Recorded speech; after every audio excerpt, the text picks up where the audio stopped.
Hello everyone, I hope you are doing well. Today we will talk about how to fix or how to solve the problem of keyboard on ChatGPT. We click on settings.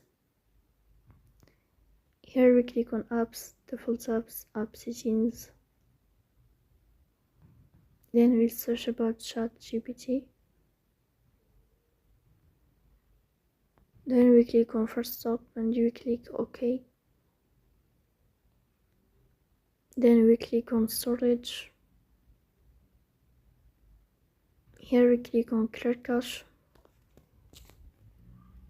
In the end, you will turn off your phone and you will wait a moment to restart your phone again to fix that problem. So please don't forget to super chat, like and subscribe. See you next time and thank you for watching and your attention.